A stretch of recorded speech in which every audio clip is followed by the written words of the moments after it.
I'm definitely going to the it's definitely going paper telling me about the it's got the address on it. So you ain't mentioned that at first, you just mentioned the cookout.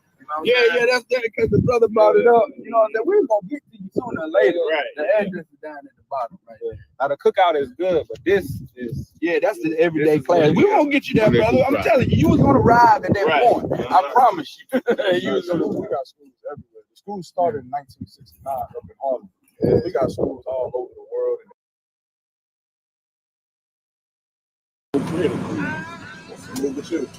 Like a member sports. So I kind of like sympathize with her, you know what I'm saying? But if I get a chance to get another rib, I'm not turning this shit down if I want it. That's one thing. Ain't nobody taking away my rights. Damn right. One thing, ain't nobody taking that shit. I already told her, but that shit mad at them. How you drink today? Water. Never give up your rights. Yeah, I do.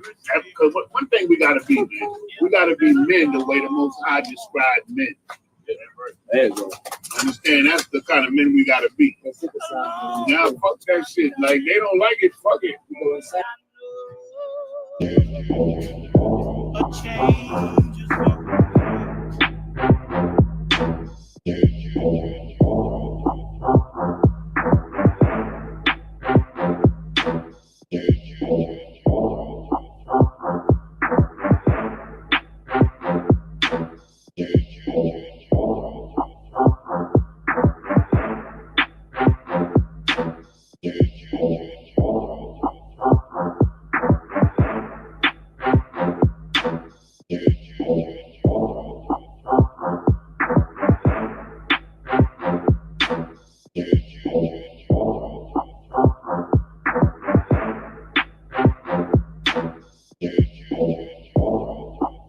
so what we came to die for those that are lost.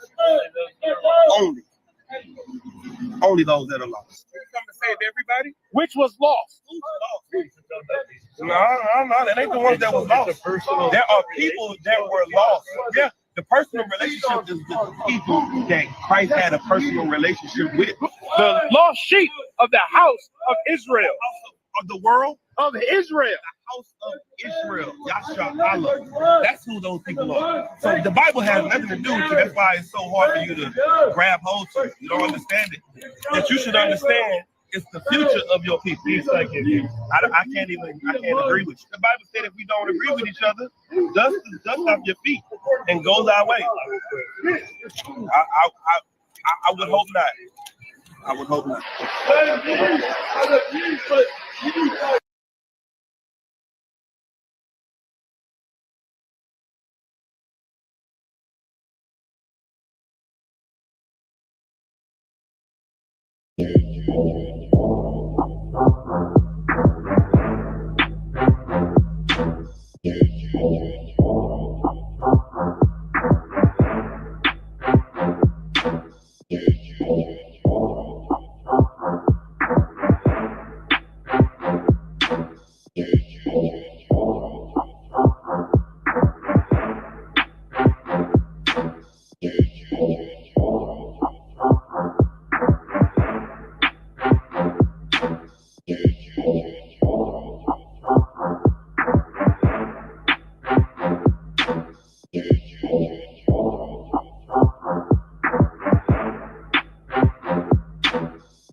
hates the white man. Why you want to save him?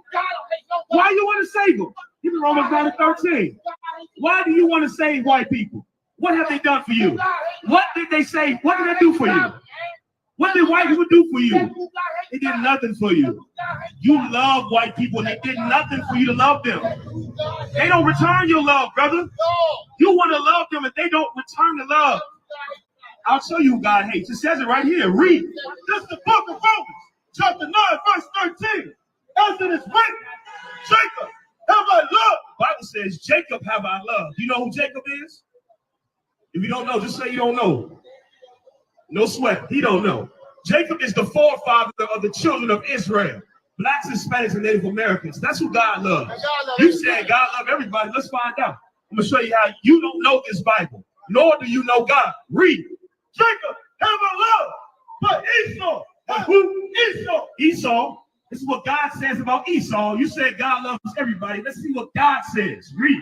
But Esau have I hated. Have I what? Hated. Have I what? Hated. Spell that word. H-A-T-E-D. Where you going, brother? You just said God loves everybody. You just literally said that. What happened?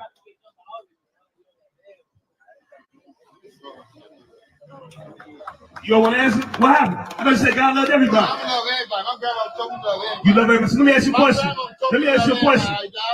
You love the child molester and the child that was molested? Man, God, my grandma. I'm asking you a question. Do you love the child molester and the child that was molested? You see that? He can't answer. He can't even answer.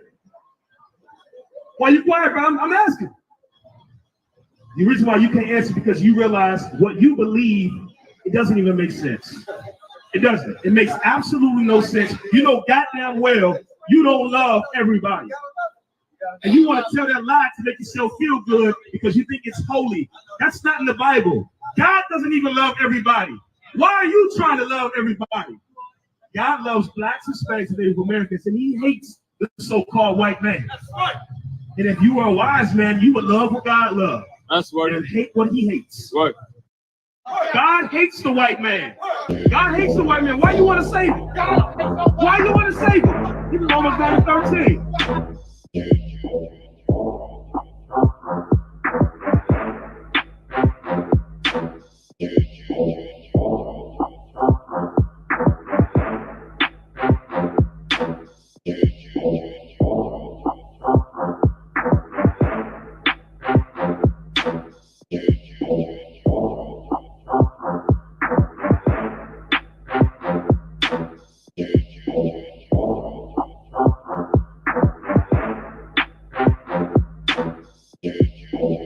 You don't appreciate it is because you're not used to this chastising. This chastising is love, man.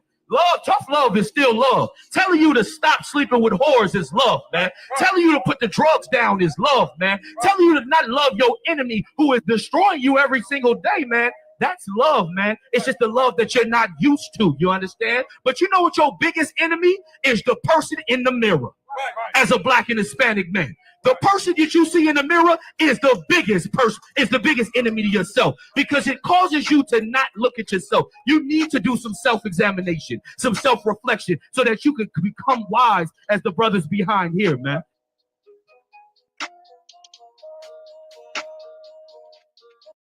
And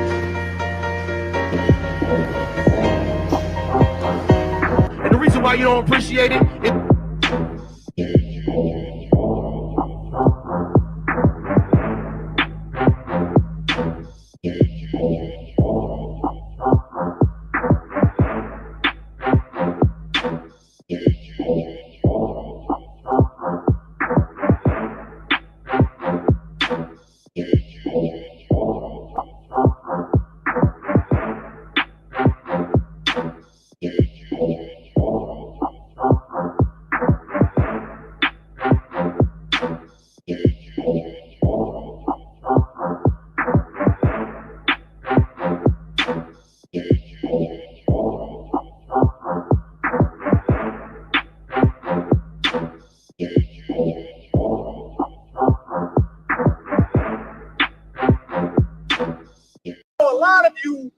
that black people just like to play victim. Why can't we just forget about the past and move on. The Tulsa Massacre that happened in 1921, that's the Elaine Massacre, the East St. Louis riots, Corbin, Kentucky explosion in 1919, or Red Summer in 1919, Rosewood, Florida Massacre in 1923. They don't know about it. Y'all love to sit here and say that black people love to play victim and that we don't want to strive forward. Guess what? We tried. You don't like us. You black people have said, hey, you know what? You don't like us. You want to segregate us? Fine. We're going to go do our own thing. We're going to go build our own communities, and we're going to thrive with our people. And you know what the white man did? He killed all of us. He killed all of us. Every single time.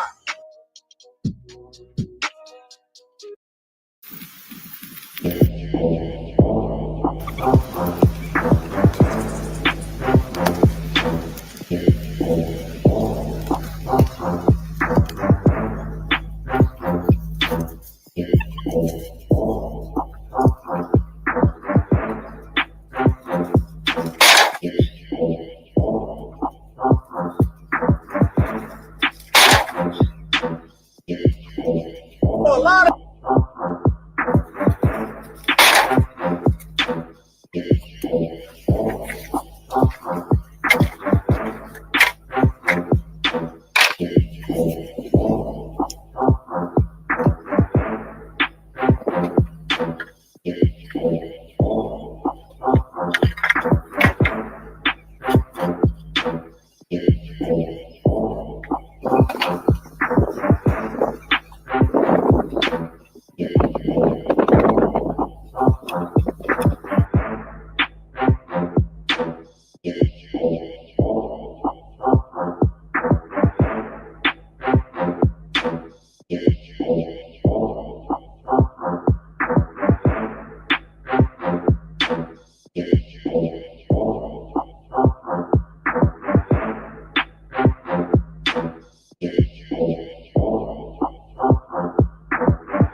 Read this verse one more time. Verse 7. Thus I will make Mount Seir most desolate. He said, I will make Mount Seir most desolate. What is that speaking about? America. The habitation of the white man. He said he's going to make it most desolate. Go ahead. and cut off from it him that passeth out and him that returneth. The Lord is going to cut America off forever. White people, you got so much confidence in your military power. Do you know Russia has over 6,000 nuclear weapons? Now, let me hip you to something that you might not know. America only owns 44 interceptor missiles. An interceptor missile is something that destroys a nuke. You only own 44 of them, and they only have a 50% hit rate. You do the math. You can't survive a nuclear war with Russia. You're going to be destroyed. You can't survive a nuclear war with Pakistan. You can't survive a nuclear war with Iran, who you're trying to invade right now and stop from producing nukes. You can't survive one with China. You don't have enough missiles for it. You are going to be destroyed, and the Lord is just slow walking you into it. And you won't turn from your evil ways. You still persecuting the Hispanics, who is the Lord's chosen people. You're doing the same thing that the Egyptians did. The Egyptians, they destroyed the Lord's chosen people, who were the Israelites. And you white people are doing the same thing again today. Destroying the Lord's chosen people, who are the Israelites, blacks, Hispanics, and North American Indians. Why do you think we look so good? Why do you think we play basketball so good? Why do you think we cook so good? Everything we do, we the best. Why do you think we got rhythm and you don't? The Lord, we are the Lord's chosen people. We are the true Jews in the Bible, not some thinking Israeli with the little cap on his head. That's not the Lord's chosen people. It's the niggas that you put into slavery. Right. Pick up a real history book. You will see it. Or you can challenge us in a debate. That's right. We can set that up. We done crushed all your scholars. That's right. Crushed them all. We show you true history. That's right. Keep going. Verse 8, and I will fill his mountains with his slain men. And the Lord said, I will fill his mountains with his slain men. Your army, the Delta Force ain't going to help you. SEAL Team 6 ain't going to help you. Right. Your little F-22 jets and F-35 fighters ain't going to help you when the Lord come through. Let me hip you to something. The Lord has his own army too. You've been seeing them all in the news. The thing that you call a UFO, that's really the vehicles of the angels. You've been talking about the UFOs in your senates. You've been talking about it in the admirals in the Navy. They've been saying they've been having sightings of UFOs a lot lately. You can find those in the Bible. They're called the chariots of the Most High. But the thing is, the people that's on those UFOs, they're not little green men. They're niggas. Right. You're going to have a horrible day. Have you ever seen the movie Independence Day? They got that from the Bible. It's prophesied in the Bible that 200 million angels are going to come to America and save blacks, Hispanics, and North Americans out of slavery. That's what's in the book of Revelation. That's what your preacher won't tell you. That's what the Roman Catholic Church won't tell you about. Black people are going to be saved out of America, and white people, you are going to go into slavery. I can read it in the Bible. Give me that in the Bible. What's the scripture? No, in Revelation. Revelation 13:9. Let me get that real quick. I'm going to read the fate of white people.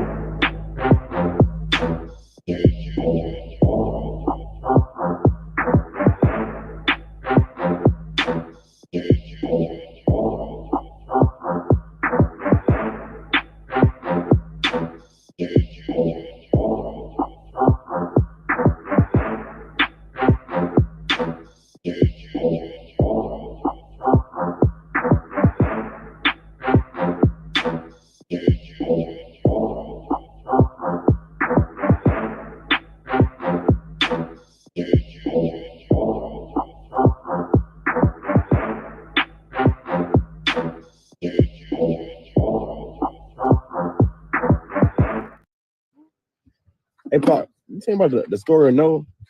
What about it? Like, what's the meaning behind the story? The meaning?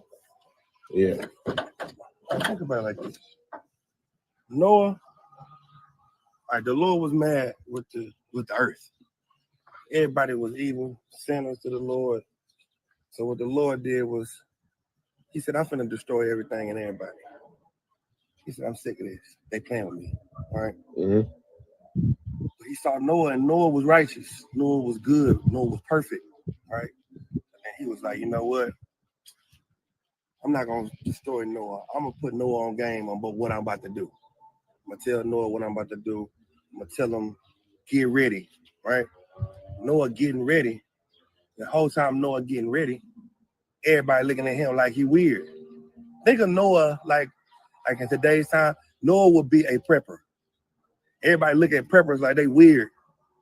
They stocking up on this and stocking up on that. Well, that's what Noah was doing. Noah was building a big ass Titanic, a Carnival cruise ship in the middle of the desert, right? Everybody looking at him like, what are you doing? What is this for? He was trying to tell him, he was trying to prepare him, let him know what was about to get ready to go down. Nobody took him serious, right? The flood, when the flood was about to come, one day the animals started coming in twos to the boat. Now just imagine if we standing here in the yard and animals of all kinds start walking to our house in twos. Everybody looking at him like, what in the hell is going on with them? They already making a big ass boat in the middle of nowhere. Now all the animals coming to your house, it may be something to what they talking about. But so what? I'm living my best life. That's how they was doing, right? The clean animals was coming to the boat in sevens. You hear a lot about the coming to the boat. They don't ever talk about the sevens. The clean animals was coming in sevens because he had to have something to eat on the boat. So bam, they get on the boat. Noah and all his family get on the boat and they shut the door, right? When they shut the door, that's when the rain started dropping. Now, realistically, think about it. This is when everybody started going to the ark and knocking on the door. Hey, oh, Noah, his mama, his daddy, his cousins, friends, people he grew up with. Now everybody knew that what Noah was doing and all that prepping he was doing, it was right. And now they coming to him and they screaming and they calling his name. They crying his name. Well, Noah needed a drink. Noah had to get a drink. And he had so many drinks, he got drunk. That didn't mean Noah was a sinner. Noah was stressed. Noah just heard everybody he knew die. And he had a drink, right? Now, the moral of the story is you might want to get on the Lord's good side because you never know when he's about to destroy shit. He might just save you. So don't take these messages that people saying as if it's not really important, because listen to a prepper could save your life.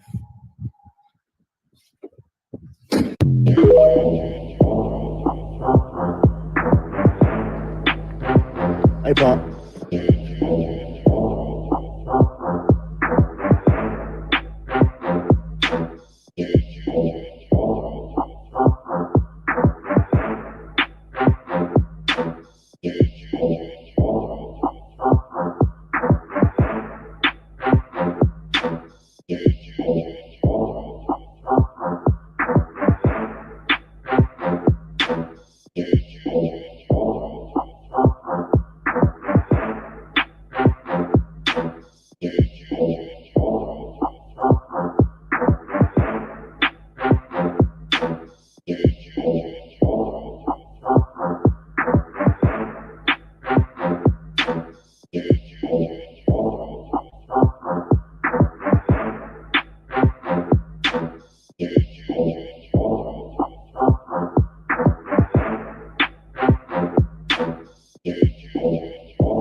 their face towards the earth.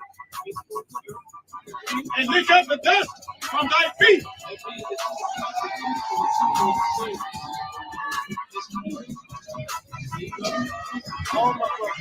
Thou shalt know that I am the Lord. For they shall not be ashamed and wait for me. In my hand.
Nobody selling you crack. You know why? Because I never saw you before. But you a black man like me. And it's worth something. This is Black Watch with Commanding General Yohana, the only man to lead blacks, Latinos, and Native Americans. God made man on this earth. The white man he made man. God made man. God wants man to obey him. Bringing you real news. You don't need a black man in the White House. You need a black man in every black house. For many years, there's a lot of black people who didn't realize how deep the racism of white America was. You ain't gonna do nothing unless you decide where you gonna stand at with the Most High.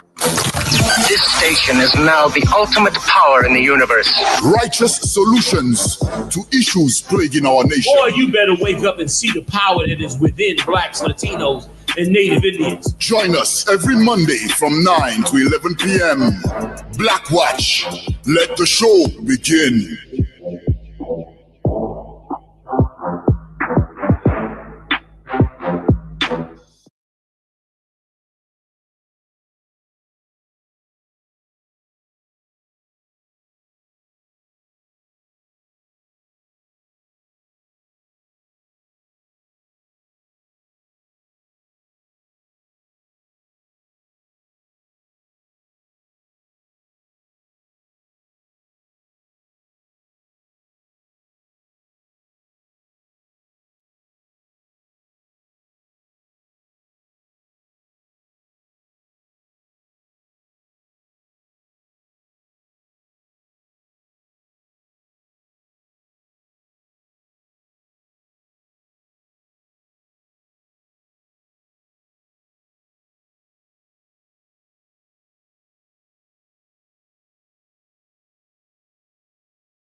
So, you know, Moses said the same thing in the book of Deuteronomy. Yes, he did. This day choose you life or death. That's what it said. That's what it says.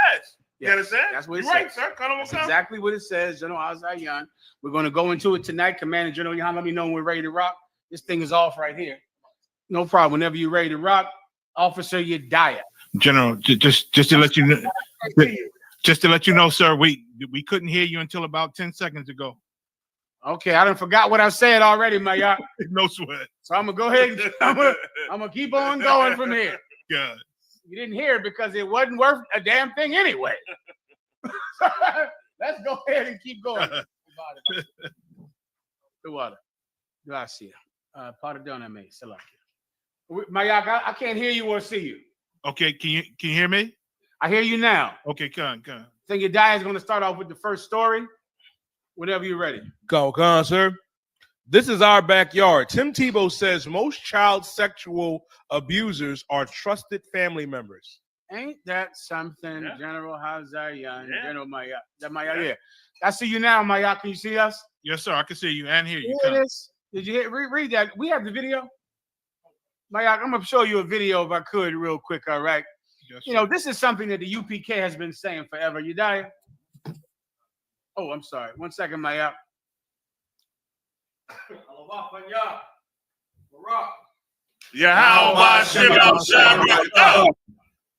Yeah, but Shimon Shabrak thumb. Can y'all hear me?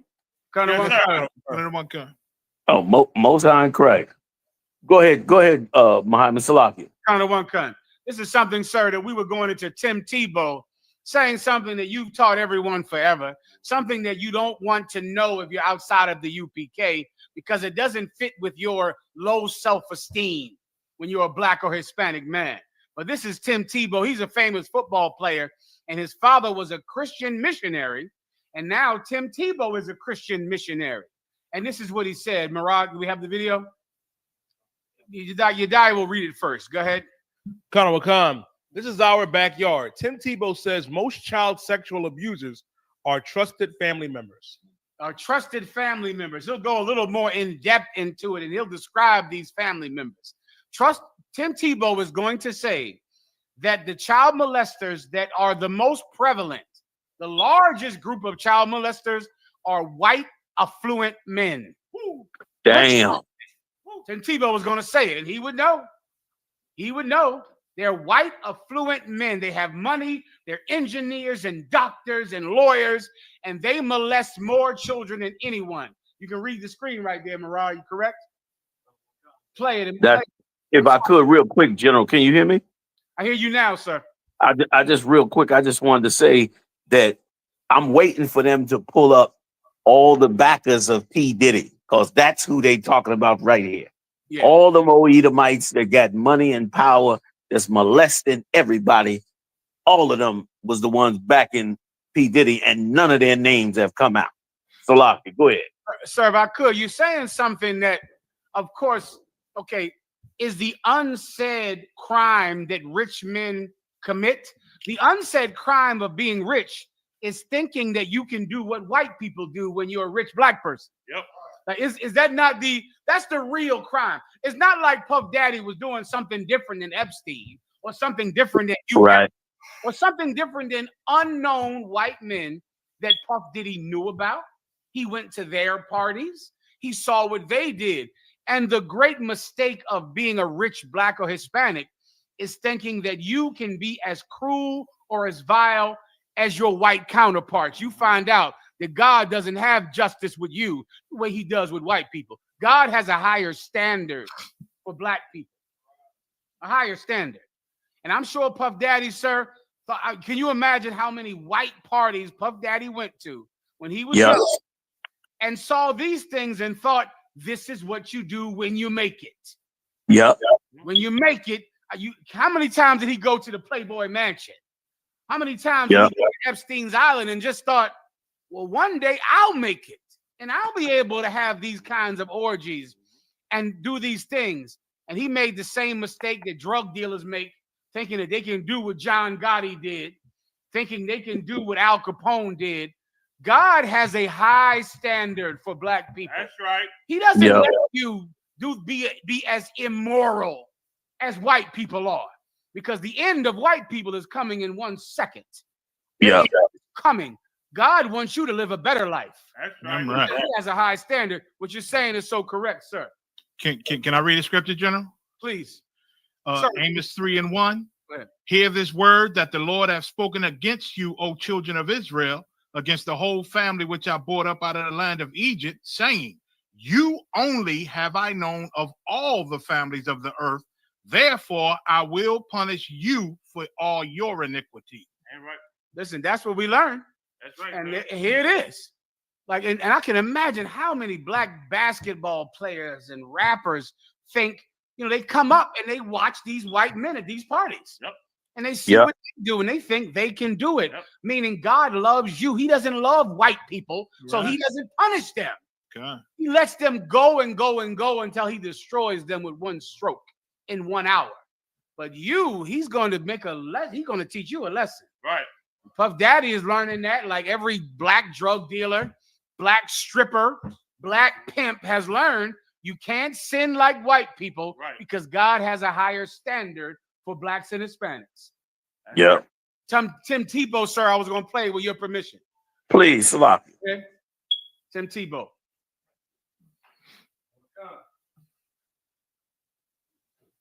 Biological fathers, but by far it is being done by middle-aged Caucasian. We should also wash off this idea that we gotta celebrate us with them. Right. Like the president is celebrating white supremacy and cutting us off right in front of our eyes. He ain't even. I think another tape came up, right? Mariah, I think you got another tape popped in the middle of it. He ain't hiding it. He ain't hiding his love. Right. So black people, stop listening to dumb, stupid black leaders that go for Latinos and Native Indians who tell you when they go low, we go high. Right. We should also wash off this idea that we gotta celebrate us with them. Tape. Like they celebrate. They dealing with it over here, sir. Oh, okay. What? We should also wash.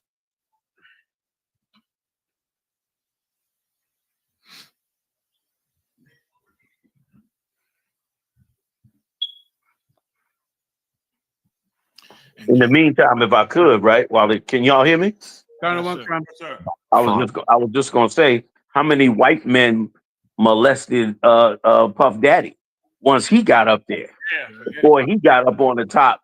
How many white men ran through him, along with so many others? Some of the cruel things he did on that TV show are like a real reflection of somebody who suffered cruelty themselves and wants to now pass that cruelty back.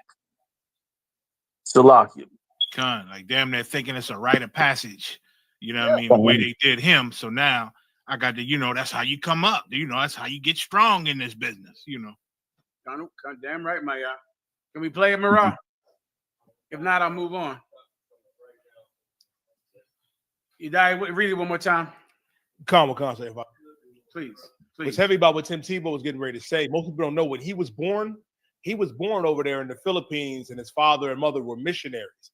And he didn't go to like regular school or high school. He played for a high school team, but he was homeschooled all of his life. The first time like he had real interaction dealing with other students was when he got to Florida to go to college. He was homeschooled the entire ride. You hear that, sir? Tim Tebow. Tim Tebow was homeschooled by his ultra Christian parents until he played college, to play football in college, then went on Christian missionaries all around the world with him and his father. This man knows white people, Haas. Yes, Expert on whiteness. Yes, he's as white as you can possibly imagine a person being. And he knows who's doing it. Once again, this is one of the untold truths of this planet. The worst household is a black father, a black or Hispanic father who is not around, or a white father who is around. That's right. That's a terrible house. Dang. Terrible house. If you got a father, he was left. He was never around. You long for him. You long for his guidance, his wisdom, his discipline, his affection. You long for that. If your father was home, you wish that bastard would leave. Right. You wish he would have never been there. Donald Trump, I can imagine that father that raised him. I can only imagine what it was like for Donald Trump to be as cruel as he is, and as careless as he is, and as hateful as he is, and him to think this is what winning is. That's a false sense of masculinity that white men give you when they beat you to death every day, all day, beat you, tie you to a damn stump and beat you. And it makes white men grow up so cruel. And now they go to Wall Street. You wonder how they could step on the poor and deny people food because that's what manliness is. That's what men do because their fathers taught them that. The worst household. I'm sorry, sir. No, I just was saying that was heavy. The worst household, sir, is a household whose black and Hispanic father has left, or a white household and the father stayed. Well, Tim Tebow was going to back it up right now, and he knows better than me. I ain't white, sir. I'm just looking at the math, but this is Tim Tebow lived it. Go ahead, please, Morale. 1. Offender type is biological fathers, but by far it is being done by middle-aged Caucasian men. Many, over half of them, college graduates. Many of them are educated, good jobs. This isn't just who we're thinking about. Like they're technical savvy, and I think that it's time that we call them out. Like that, we can't stand by and stand back. Like we have to stand up and say, not only are we not doing our job as men, it's actually the opposite. Instead of being defenders and protectors of our families, we're hurting and abusing. Yeah, I mean, what else can I say? You're a victim. Yeah, like this is what's happening. Yeah. White people, period, they are under-policed. They're not policed. God. It's sad for little white children and white women and little white kids because here we are as blacks and Hispanics. We're afraid to get into the car and drive to the work. We're thinking we're going to get pulled over. We're scared of a knock at the door every day.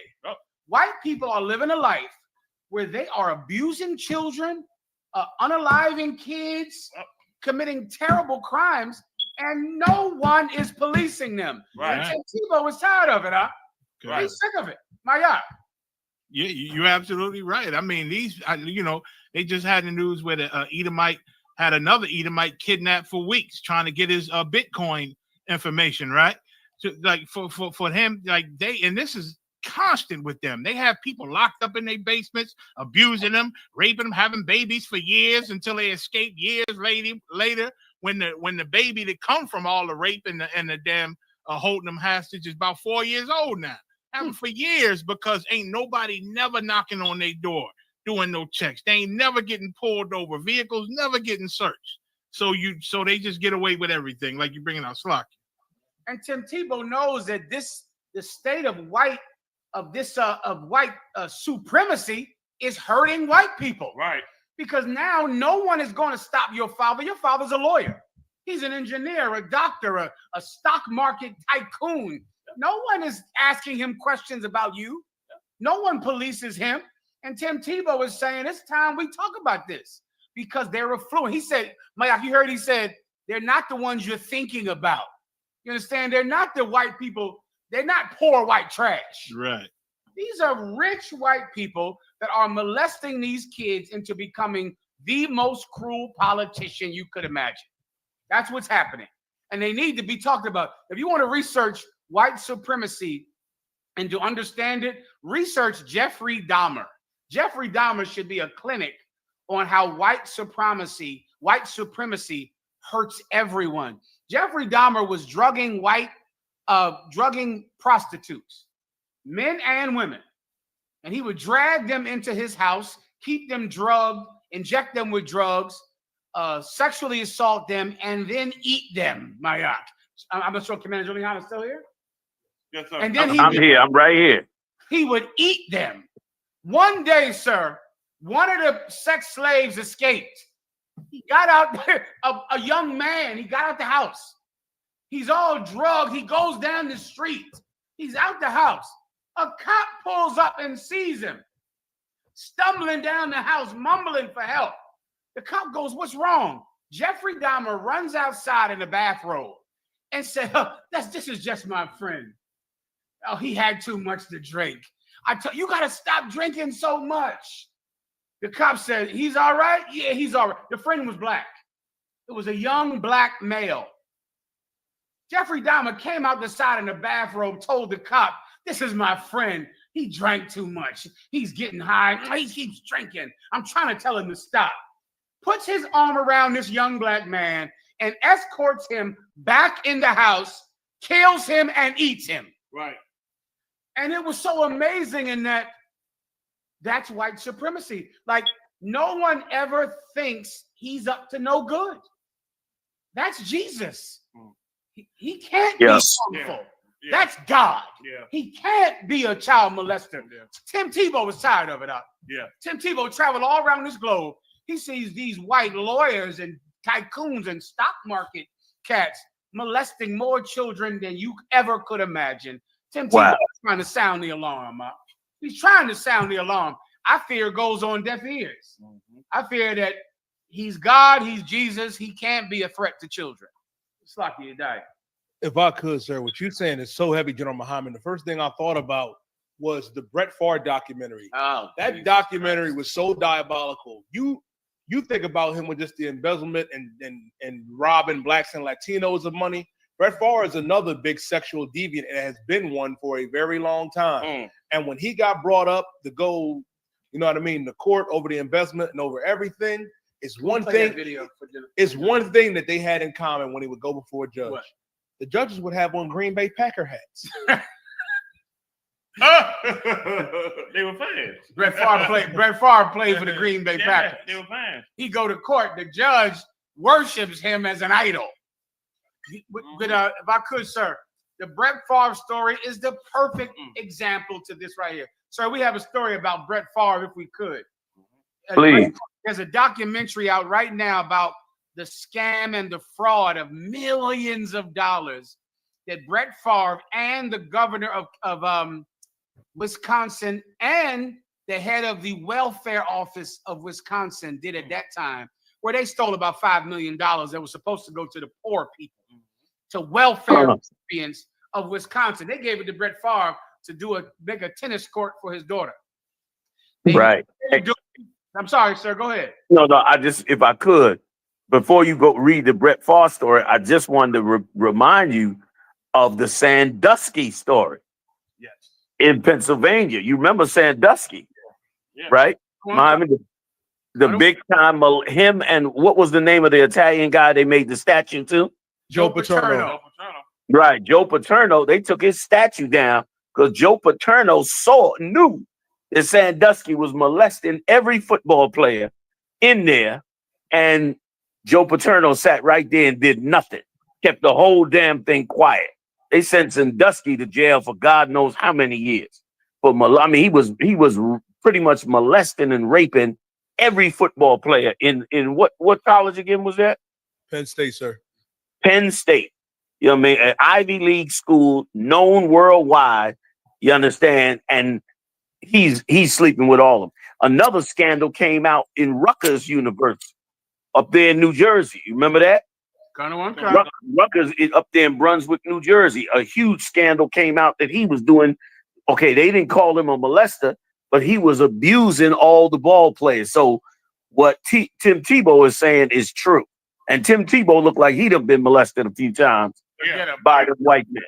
He got a little of that look in his face like he's sick of this garbage, like you said. So, I yield. Please continue. Tim Tebow got to look like he's a victim, a survivor of it. And he's trying to sound the alarm. Yep. Sir. Marah? Oh, it's terrible. Yeah. The Brett Favre, sir, if you can watch this documentary. Yadiah was telling us about it.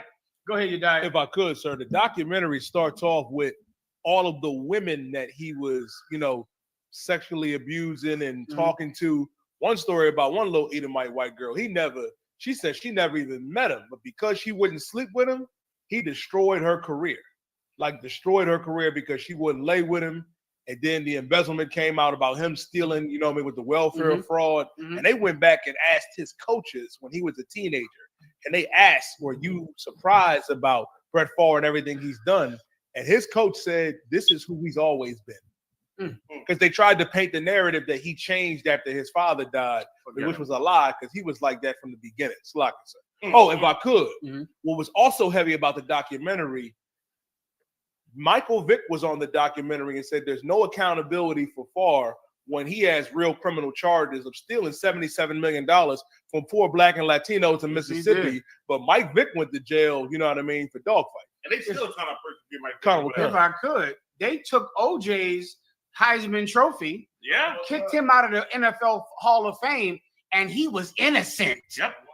Did you hear that? Yeah. O.J. Simpson is innocent by a jury of his peers. They kicked him out of the Football Hall of Fame, took his Heisman trophy. Brett Favre is still a member of the Football Hall of Fame right now. He stole $77 million from welfare recipients. And brother, this documentary, he was going into that thing like you do a bank, like meaning, let me get $1 million. Hey, could I get $1 million? Hey, I need $4 million. He would go in there as if it's hard to describe it. Imagine you just pick up the phone and say, listen, man, I need $4 million. Can you help me out? Yeah, well, I think we can do something for you. Hey, I need $2 million. Can you help me out? Yeah, let me look into it. Call so-and-so. I think she can help you out. And they would just take this money from the welfare fund. Yeah. And just you just pick up a phone and say, man, my daughter needs this. Hey, I want to get this. Yeah, I think we can help you out with $2 million here.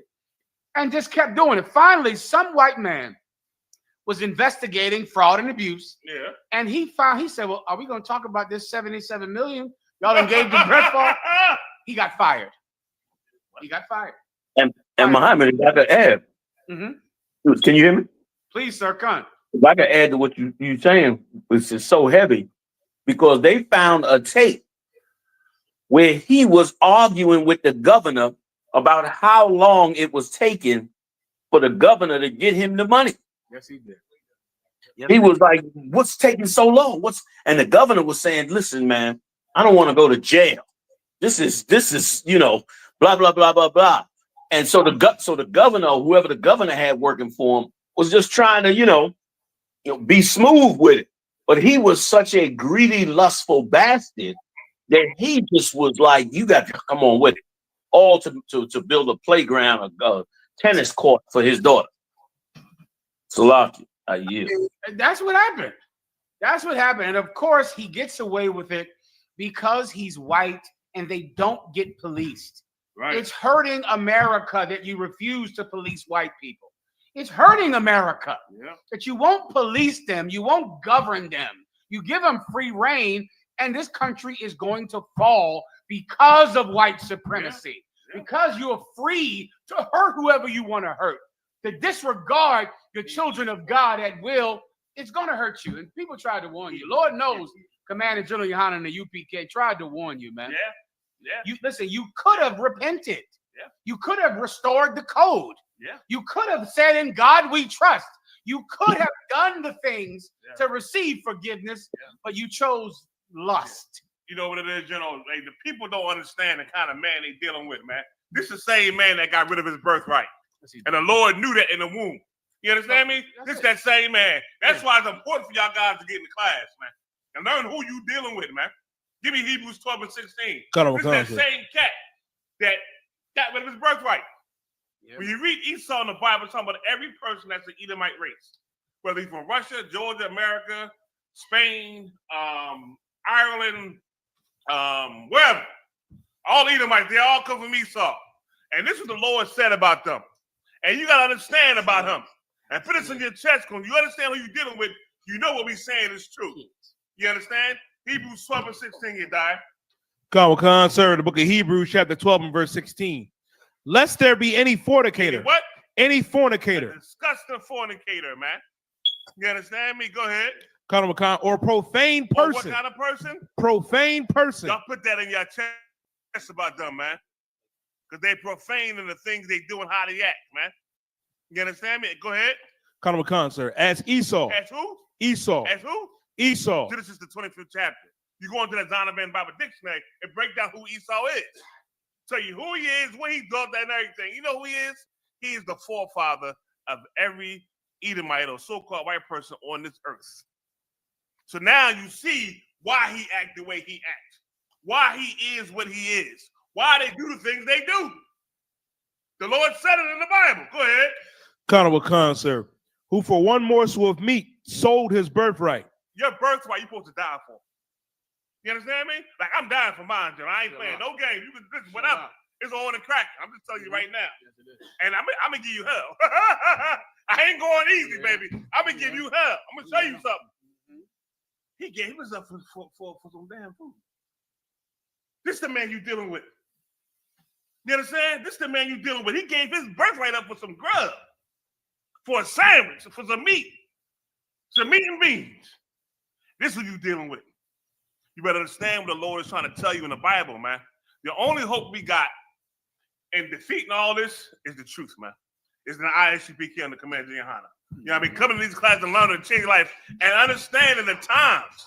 The Bible says that you should know the times, what's going on. Know these times, learn these times, and learn who you're dealing with. You understand? Because they are being who they are prophesied to be. Now it's time, Israel, for you to be who the Lord prophesied for you to be. That's just like it. Give Hans a hand. I'm sorry. Yes, sir. Commander Juliana, General Mayak, did you want to say anything? I was going to say, and I am, just to piggyback off of Haas, I am seeing a lot of black people and Hispanics starting to see this man for the evil that he is. But the problem is they just, it ain't bad enough for them to give up their sin. You know what I mean? That's the problem. I see him. I done seen videos where black women in the world saying, "You an Esau, you red bastard." You know what I'm saying?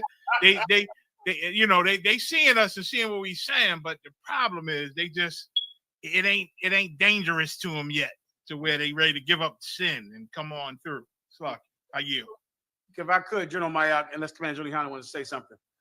If I could, sorry, sir. I was just gonna say real quick that Wahad said it's heavy in that Esau he coming out now with who he really is. And boy, oh boy, we better come out with who we really are. Yeah. We better be the people of no sin and serve the Lord, and the Lord be on our side. Wow, that was it. Damn right. Yes, sir. If I could, sir, there are people right now watching this show tonight that have heard about the Israelite School of UPK, and they call us a hate group. And they accuse us of hating white people. And their entire mission is to stop us from hating white people. Right. And what I've always wondered is, if you want us to hate white people, why don't you convince white people to be the kind of people worthy of love? Right. God damn, give me something to love. God. Well, why don't you change them instead of trying to make me love them? Why don't you make white people more lovable? Why don't you get them to stop killing everybody? Stop shooting everybody. Stop bombing every country. Stop stealing food from poor people in Mississippi. Damn, give me something to love. Give me something to work with. Right. You want me to love them, right? All right. Then make them stop stealing from the poor. Make them stop stealing the welfare fund.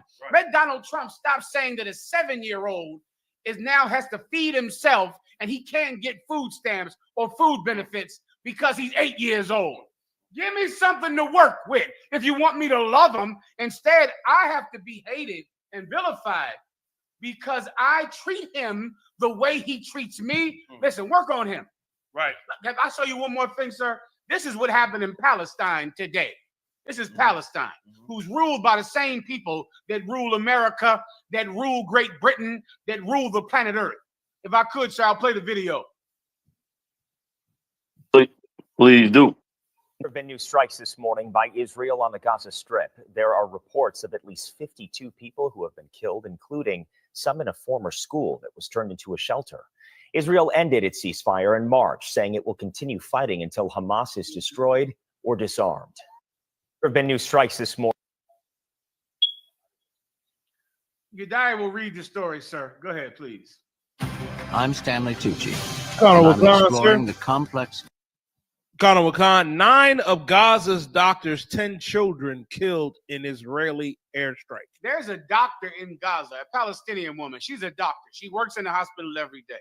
As she's at work, she's tending to the dead and the dying. All of a sudden, she looks up. Her kids coming to the hospital. This Palestinian woman decided. Palestinian woman has 10 children. She looks up. 9 of her children are coming to the hospital. A drone strike came into her house and killed 9 of her 10 children. and mortally wounded her husband. Her husband is hanging on to life right now. You died. Khan Wakan, sir. It says Dr. Ali Najir left her 10 children at home on Friday when she went to work in the emergency room in the Nasir Medical Complex in southern Gaza. Hours later, the bodies of 7 children, most of them badly burned, arrived at the hospital, according to the Ministry of Health in Gaza. They were Dr. Najir's own children killed in an Israeli airstrike on her home. Gaza Civil Defense said the bodies of 2 more of her children, a 7-month-old and a 12-year-old, who authorities to presume to be dead, remain missing. Only one of her children, 11-year-old Adam, survived. Dr. Najir's husband, Ahmad, himself a doctor, was also badly injured in the airstrike. This happened in Palestine. Children are starving 1,000 a day, starving to death in Palestine. And listen, it's so bad. Let me tell you what I did yesterday, Haas. I'm looking and I'm seeing all of the death in Palestine. I mean, millions. I think about 10 million children they killed over there. They're killing aid workers, killing the people that work in the hospital. This was a drone strike done on their house. The Israelis are investigating. It's a big mistake. They don't know why this drone attacked this one house with these kids in it whose mother is a doctor and whose father is a doctor. They don't know why they did that. That's a coincidence, Haas. Killing so many children, millions of them in a week. I went and looked up why the Israelis want this land, and it's because that's the land given to them by their supposed forefathers, Abraham, Isaac, and Jacob. That's the land of Israel. And they believe that they are the Israelites. They believe God wants them to have that land. So they're killing the children because they have to eradicate these people off of the land that is theirs by God.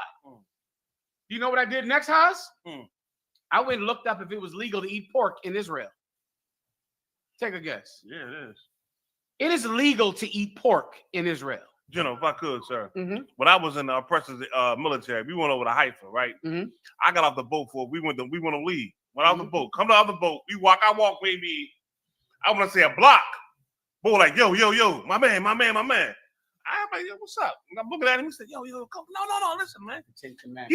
He said, listen, man. The Ten Commandments. I got this girl over here, man. America. She got some sweet, you know what, man? A couple dollars, you go smash. I said, what?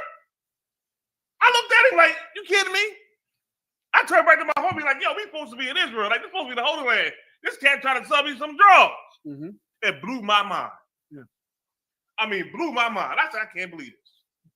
He's trying to sell these drugs in the Holy Land. I couldn't believe it. He was trying to sell you a prostitute in Israel. Haas, I went and looked it up. According to the Israeli government, it is legal to sell and eat pork, pigs, in the land of Israel. I went and looked up, is it legal to eat shrimp, crab, and lobster? It is legal to sell and eat shrimp, crab, and lobster in the land of Israel. I looked up, is there any law against homosexuality? Absolutely not. Homosexuality is approved in the land of Israel. Yadai, what did you want to say? I was going to say what you said, General. And not only is homosexuality approved, me and officer on the car looked it up one day in class. One of the you would think America would have the biggest pride parade in June. They ain't got nothing on Tel Aviv and Gaza and Israel. The biggest pride parade on the planet is in Tel Aviv. Listen, can I blow your mind? Please, sir. Brother, also, during this whole war, an Israeli soldier went inside the prison where they was holding the Palestinians at. And they got this on tape. And he went in there and he raped one of the Palestinian young men. All right. Then he came out, the tape got out. And the Israeli, they wanted to arrest him and charge him. And the Israelis went crazy and said that he has a right to rape him because he is the chosen people of the Lord and the Palestinians are not. I kid you not. Like the people went to bat for his right to rape that Palestinian. Like they wanted to arrest him. The people was stopping them from arresting this Israeli soldier. It's in the news. You can look it up to where it was a big controversy because people was like, "What the hell is this?" When in fact he had to have that right to do that. So God knows what's happening to any of the rest of them that's in captivity if he's still allowed to do that. That's amazing. Yeah. That was a goddamn amazing thing. It's something I try to wrap my brain around. Killing all of those people, children, aid workers, killing whoever's over there trying to give out food. They get killed. Millions of children are being killed to take Palestine back and to make it the state of Israel. And that state eats pork and shrimp and crab, and prostitution is legal. And gay sex is legal in this land that they want to take because they're the children of God. Right. It's something I damn near can't even understand it. I can't get the religious fervor of killing people all to take the land to not obey God. Right. Like it's damn near, well, I would think if you want to take this land, you want God's law to be in this land. Right. But they're going to kill everyone's child in Palestine. And in Palestine, after it's fully Israeli, you can buy pork spare ribs, pig ears, pig intestine, ham, shrimp, crab, and lobster. And the gay pride parade is next week. What the hell is the point? Yeah. Why do any of it? Yeah. Right. Why do any of this? What is the point of this if you don't even care about God anyway? Right. Why kill these children? I'm trying to understand it. I never get to talk to anybody that can rationalize it to me. Here's another thing that I don't understand. This week, sir, it's the same premise. I think it was Texas. Texas passed a law about the 10 Commandments. This is in America, which shows you it's the same spirit, the same people. You have it? Are you there? Please, go ahead.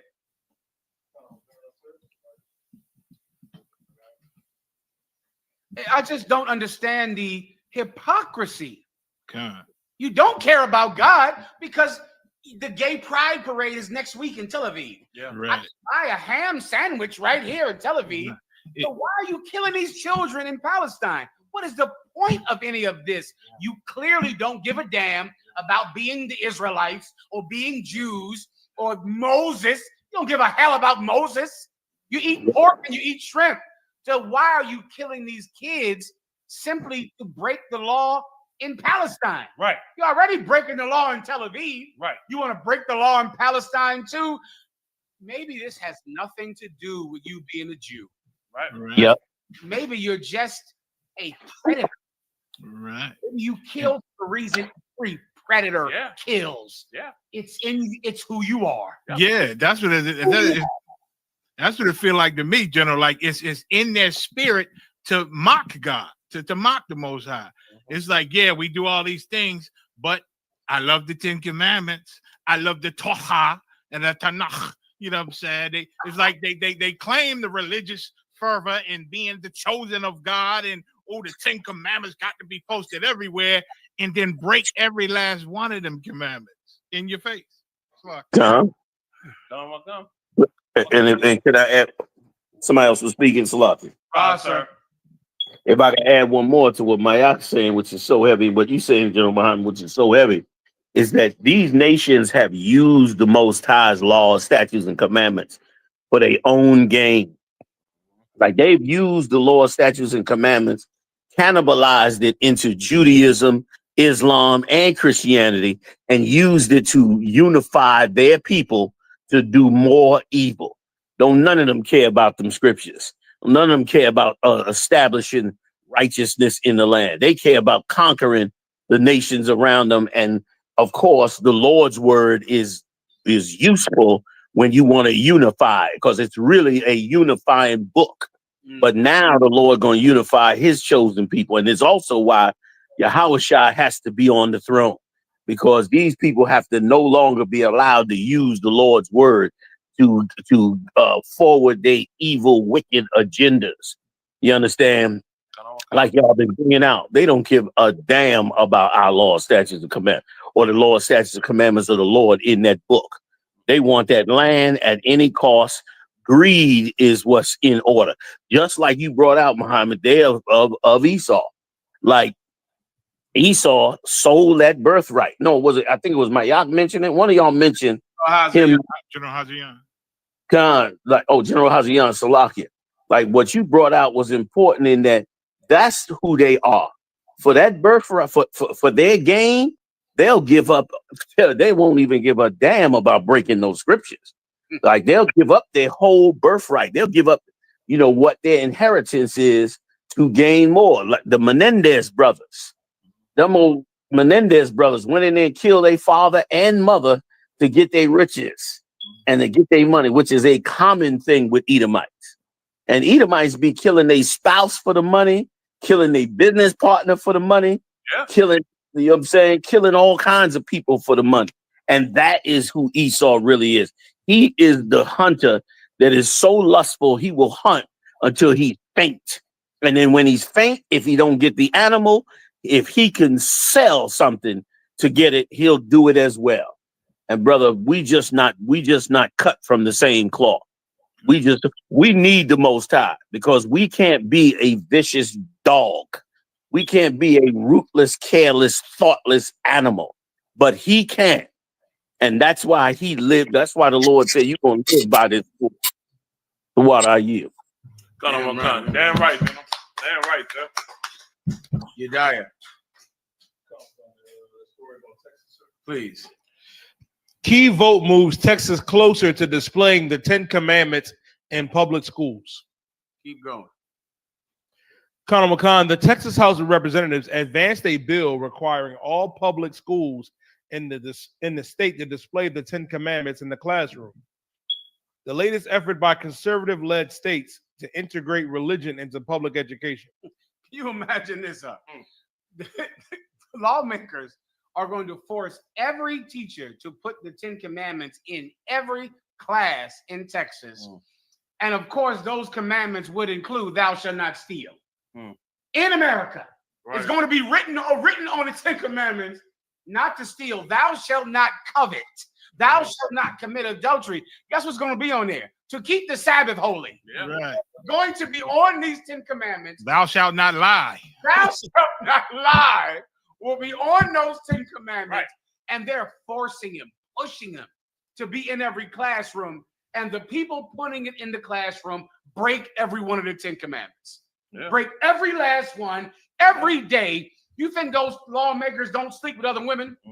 You think they don't commit adultery? You think they damn sure lie? They're politicians. They lie every day. They lie for a profession. They lie. They steal the land, steal everything in the world, but you better have these 10 Commandments in the class. What is the point of fighting and going to Congress to get the 10 Commandments in the class if you're not going to keep the 10 Commandments? What in the hell is the point of all of this? I think I might know. I think it might be just to force somebody to do something, just to push, just to hurt, just to ram it down their throat, not to actually keep the 10 Commandments. Because sure enough, Haas, if people kept the 10 Commandments, this place would be a better place. If someone actually did them, then you damn sure couldn't be Donald Trump if you couldn't lie, steal, commit adultery. You can't covet. If America stopped coveting, good Lord, the whole place might be delivered.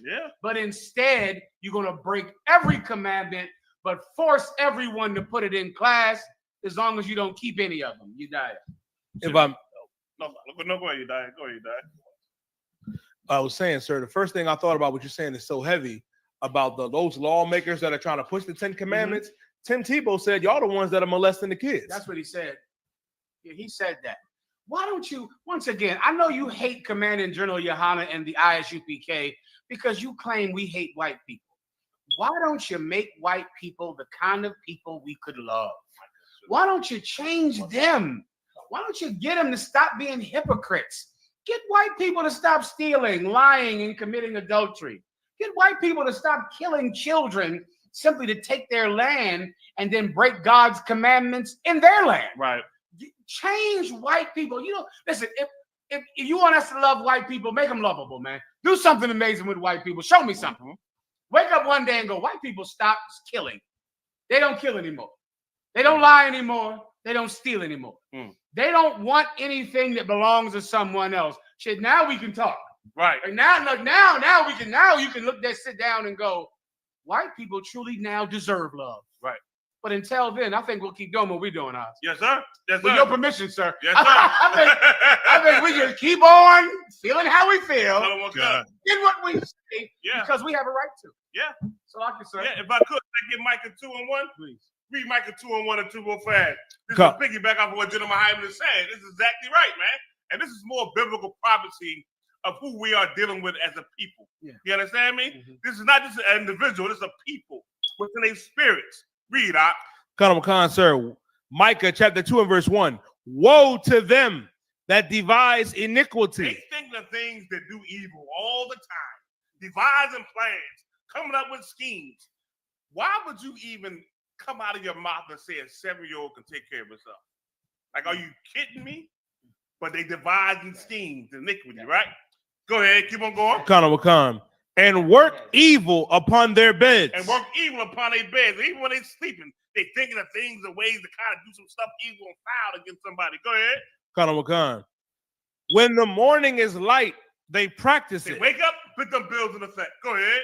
Colonel McCon, sir. Because it is in the power of their hand. Go ahead, verse 2. Verse 2. And they covet fields. This is what Gentleman Hyman said. They covet things, man. They try to take and plot and scheme against somebody. They coveting fields. Field is land. That's right. A field is land. Ground. And you see them taking everybody's land and ground right now. Coming up with all kinds of schemes and plans come up against them. Go ahead. Colonel McCon, sir. And take them by violence. That's how it's done. You just talked about it. By violence. You understand me? By violence. Some kind of coup happened, killed your leader. Now they put somebody in place, they taking the land. But they send a whole damn military to take the whole land. By violence. Go ahead. And houses. And what? And houses. Go ahead. And take them away. Read. So they oppress a man and his house, even a man and his heritage. I mean, that's exactly what it is. So it's like, that's perfect for Palestine, too. That yes, sir. That's just perfect for what they've done to the whole globe.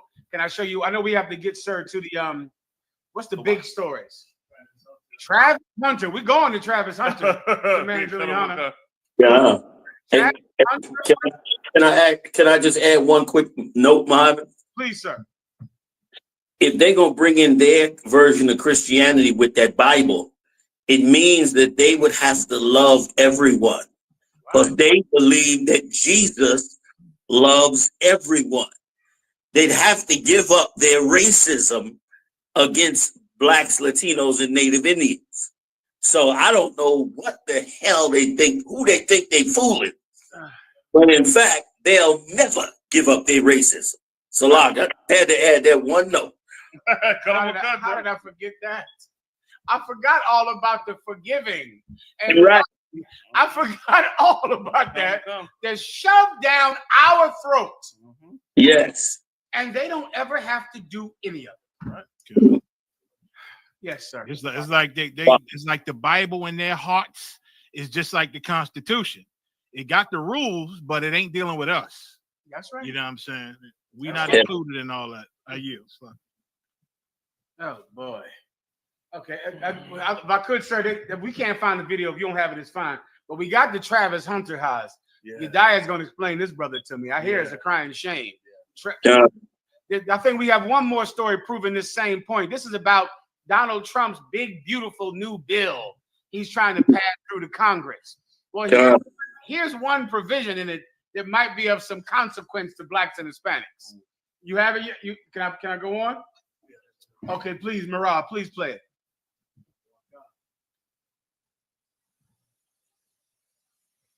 I'll explain it, sir. Here we go. So I'm sorry. So now, if you have an 8-year-old child, it is the belief of this administration that that child is self-sufficient and could work and support the family, could be left alone, doesn't need food aid of any kind. I'll play it one more time. There's a black woman. I said in this video as well. There's a black woman, a congresswoman, that went down to Congress to try to plead with them not to make this a law, because this is what is in this law. in this law right now, if you are 18 years old, let's say you have a family of 4 children, right? And you have an 18-year-old. When you go to apply for SNAP, food assistance, you cannot get food for that 18-year-old. They consider him an adult. Right. Someone that can go out and get a job of his own, that can go feed himself. In this bill, they consider you an adult at 8 years old. 8 years old.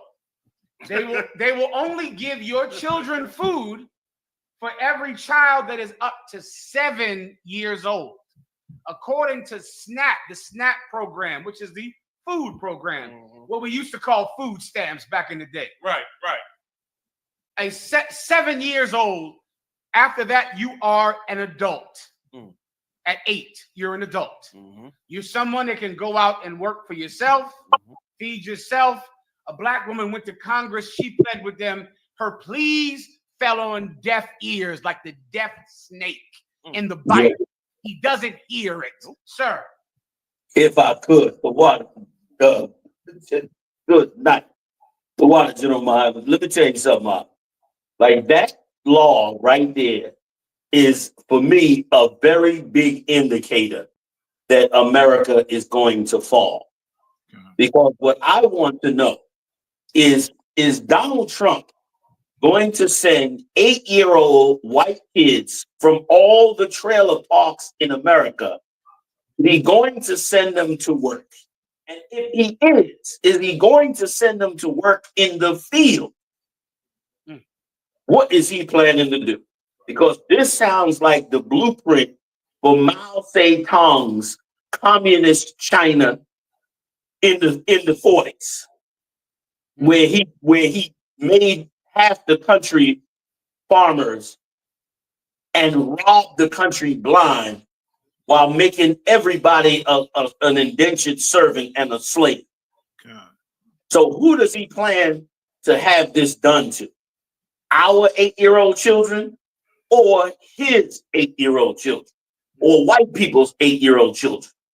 Brother, this is insanity, what he's trying to put together. And it is a clear indication that America is over. Because if they feel like they got to have 8-year-old labor, then they must be preparing for a serious economic downturn. They must be preparing for a horrific economic downturn. And it must mean that the Brexit, which they've been ignoring, is far more dangerous and prevalent against the United States dollar than we ever believed in the past. Because why would the rulers of the richest, most powerful country in the world say that now your 8-year-old child has to fend for themselves and has to go to work? Like, this is insanity. This is what third world and fourth world countries do. That's what they do. And America is taking a page out of their playbook. And it's a recipe for disaster on this country.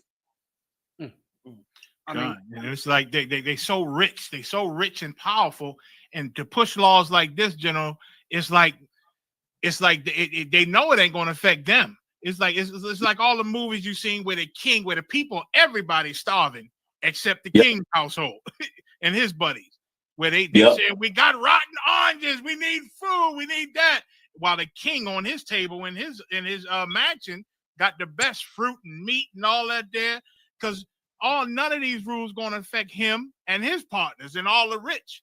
And like you said, it's also going to affect white children, this 8-year-old, which is they are going to rebel and fight, and it's going to, like you said, it's going to play a big part in the downfall of America. I yield, General Slaughter. And if I could, you have not seen a trailer park white boy who you sent his 8-year-old child to work, and that child be harmed or killed. You have not seen him off the chain. They forget who they are. Let me tell you something. The founding fathers, and I don't give a white man credit for nothing, but the founding fathers tried to give them the best shot in the world, which is why they made those constitutional laws so that they would not overthrow themselves like greedy rich men. They had learned the experience from England. So they said, let's put laws in place so this cannot happen again. And they know their people so well. They knew their people so well when they wrote this Constitution that, and no country has ever had this. They wrote in the Constitution that the people could come together and get rid of the government if the government begins to turn on the people. They already knew that this would happen and already made laws for them to, you know, to get rid of the government and start all over again, to rebuild the republic. Like them founding fathers were smart enough to at least know their people and learn that experience. But now they looking like they want to wipe all that out. I want to see whose baby they gonna try to send out to work in them fields at 8 years old. And it show you the type of ruler that's ruling now. Like this government here, this administration, they done went and sat down and tried to figure out all the things that the founding fathers put in place to police the governments and police the three branches. And they then said, listen, we're going to get rid of those police because we don't want to be police no more.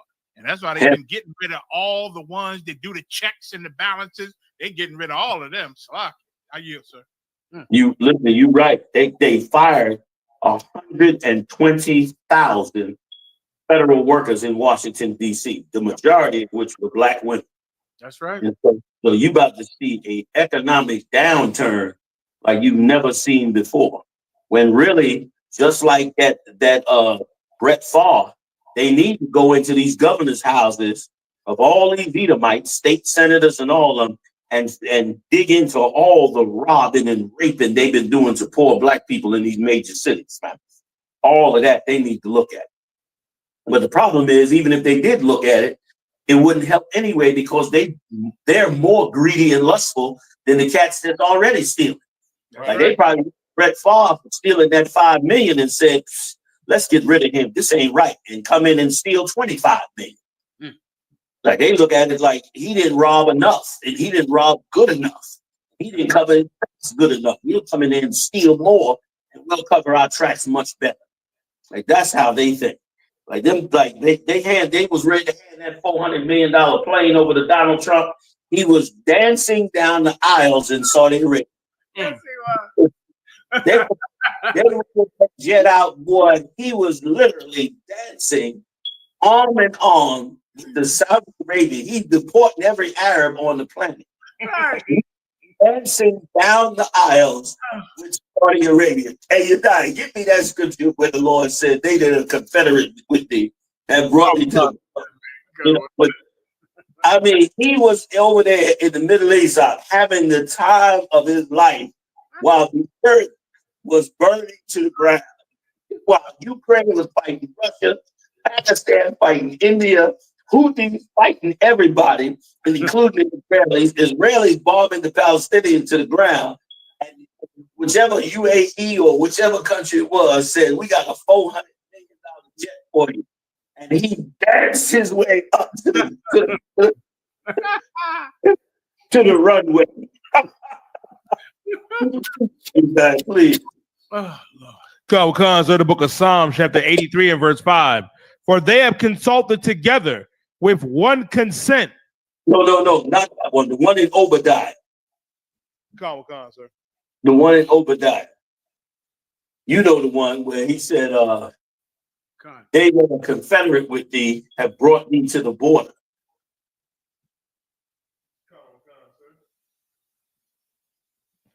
Obadiah 1 and 7. All the men of thy confederacy have brought thee even to the border. Right. Every one of his confederacy brought him to the border. Go ahead. Khan, sir. The men that were at peace with thee have deceived thee. Right. The men that are at peace, that $400 million jet. Woo! Lord knows what comes with that.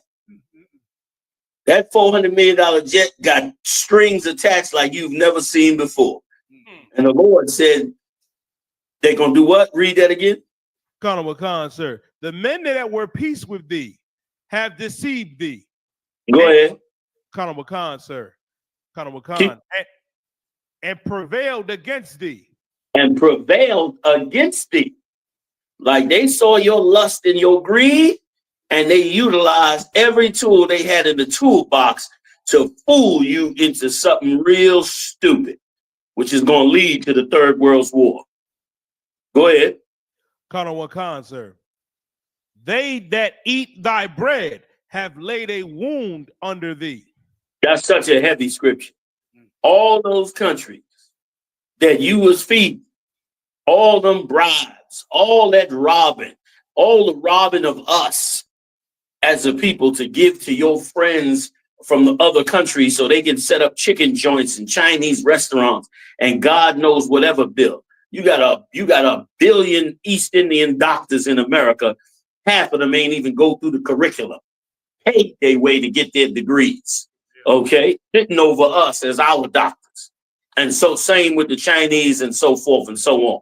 So much have you done with them and allowed them to eat your bread. And now they laid a good wound under this beast. Go ahead.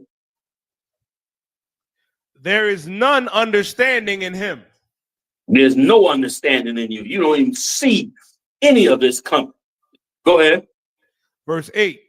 Colonel Makan, shall I not in that day, saith the Lord, even destroy the wise men out of Edom? Right. In that day, he gonna destroy, and he did. This old new bill that you brought up, General Muhammad, this is not from wise men. Hell no. This is from greedy, lust-filled men who are driven by, seeking the most enormous wealth they can get their hands on. This ain't a wise man bill. You know what I mean? Go ahead. Colonel Makan, and understanding out of the mouth of Esau. Right. He's taken that understanding out of the mouth of Esau. He has spun, Donald Trump is trying to spin this country back to the 30s and 40s. Go ahead. Colonel Wakan, sir. Verse 9. And thy mighty men, O T-man, shall he be dismayed? And he goes on into the different families that have been fooled that's going to help bring this country to the border. That's it. Good Lord. I think that was it. So I was going to go to the next story, sir. Please. Okay, Yediah. Colonel Wakan, sir. Colonel Wakan. The entire internet tried to warn him. Travis Hunter's lavish wedding gift for wife Leanna has fans saying he'll learn the hard way as pregnancy rumors swirl. Now, obviously, Yediah, who is Travis Hunter and who did he marry? Travis Hunter is the football player for the Jacksonville Jaguars. He came up under Deion Sanders, one of the best football players in the world. He's currently married to a woman that was, well, Christ would say has many husbands. I hear that. And I believe, is this woman, could someone confirm whether or not Travis Hunter's new wife is a white woman or not? Nakar, you need the microphone, I think. So I just seen a family picture. The mic is off. The mic is off. Goddamn. Okay, I seen a picture. It appears that the mom might be white and the father is Hispanic because I ain't seen a white man in the picture. You look like a family picture of the parents. Somebody, I don't know what race this woman is, sir. I think she was a promiscuous woman.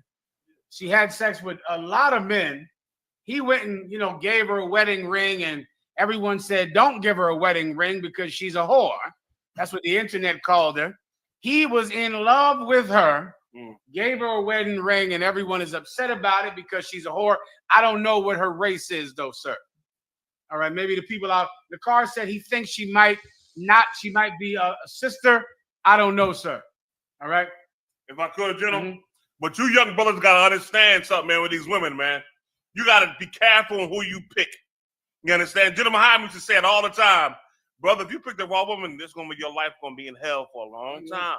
Yeah. Be careful who you choose. Be careful who you choose.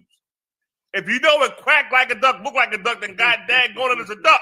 Give me Proverbs the 6th chapter, verse 26. Because these women out here attaching themselves to these brothers, and they whoring out of both draw legs. And brother, they're going to get all your money. And you think I'm lying, look at what's going on out here now today. And what's going on here now today is biblical. The Lord said this in the book of Proverbs that this will happen. And I'm going to read it to you right now because you have to understand something, man. You got to make wise choices out here nowadays, man. Let me give you one update if I Yes, could. sir. Come on. Officer Yediah. Her mother is black. Her mother is black, and her father is Filipino. You hear that, huh? Oh, here we go. He's a Filipino. Yeah. Filipino, otherwise known as a Moabite, I think, sir. I don't know which. I don't know them apart. I don't know if they're Moabite or Ammonite. Commander General Yohana. I'm not sure the people on that end of the world are actually humans. Salakia. Well, that would make her unlawful, huh? Yes, sir. Yes, sir. So moving on. Guaranteed. All right. Read, brother. Proverbs. It's the book of Proverbs, chapter 6, verse 26. For by means of a whorish woman. Everybody trying to warn about her being a hoe. Out of both draw leagues. So now, by means of a whorish woman, go ahead.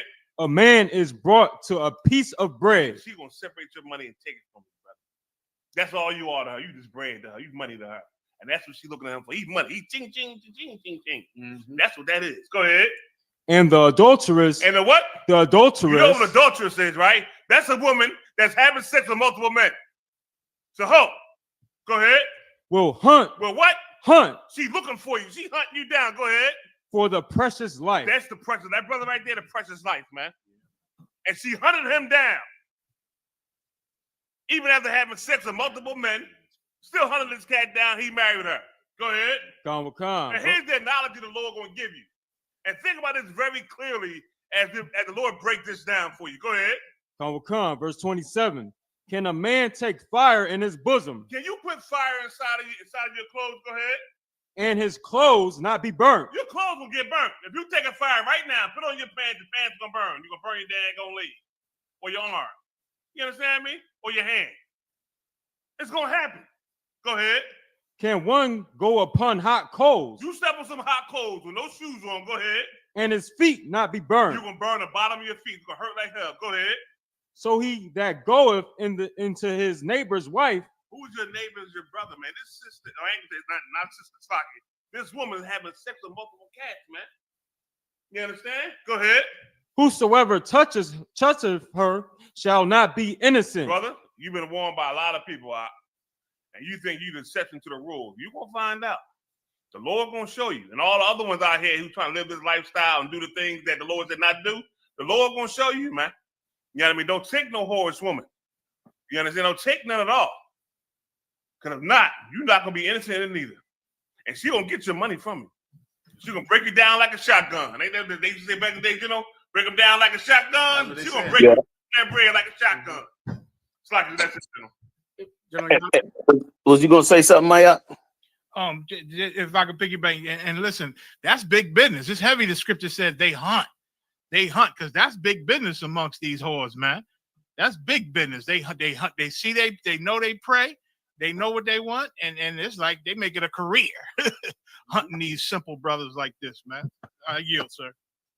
God, if I could just add to everything y'all bringing out, like she's a heathen, and he's taking her on. Fine, that's his choice. Whatever happens to him and her and that situation is one. But here's what sticks in my crow with these ball players.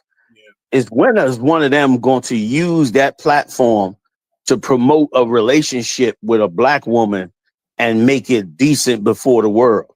Right. Like all love and commitment and head over heels, I don't believe, this is my personal opinion, I don't believe that he would be that forthright if she was a black woman. Yeah. Like this world gives him permission, just like Tiger Woods and the rest of them stupid ass niggas gave them permission to openly, full out love and promote the white woman because it makes the white race still look like they over the top of him.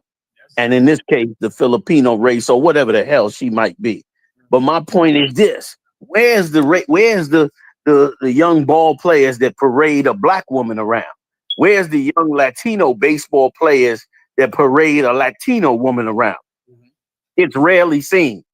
It's rarely even looked at. You know what I'm saying?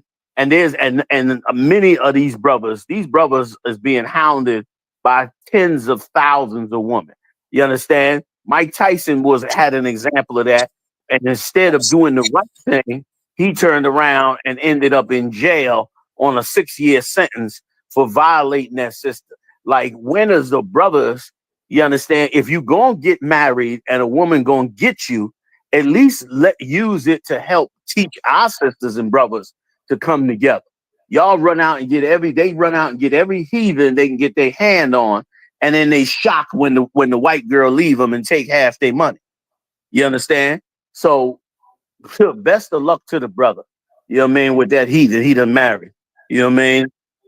We'll see in a short period of time. Like I said, he don't look like the brightest brother. I could be wrong. No, yeah, He don't. that looks about right, sir. Yeah, I see what you're saying. Yeah, he don't seem like he, focused in like he should. Like, he cheating real hard over that ring, and I don't see as much excitement coming from the other side. And she looked pregnant in this picture. She looks pregnant already in this picture. You know what I mean?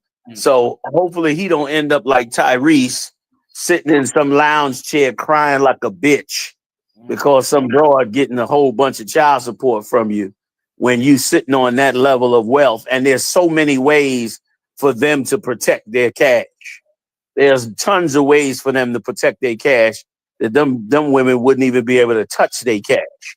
And there's certain states, especially the Commonwealth states, that, they don't even have a common law wife no more. You know what I mean? Some states. So there's plenty of laws now that they done made to try to protect you and protect women too from losing their wealth in them situations like Halle Berry and all of them. So now it's time to promote us as a people. You know what I'm saying? But of course, he's young and he don't know better. And again, they probably love the idea that she looked Filipino and that she part of her family's Filipino, so they can deny blackness like they always like to do because of the brainwashing in these damn colleges. I yield for water. I'm sorry, my thumb out. Oh, sir, if I could, would you bring it out so heavy? Someone in the comments said he was sitting in the car while she in a house party. Yeah, I heard she would go out and partying and clubbing and being with men dancing. Huh? He's sitting in the car waiting for Schnookums to get out of the bar. Good boy. Good night. This guy. Good night. I mean, Poe brother.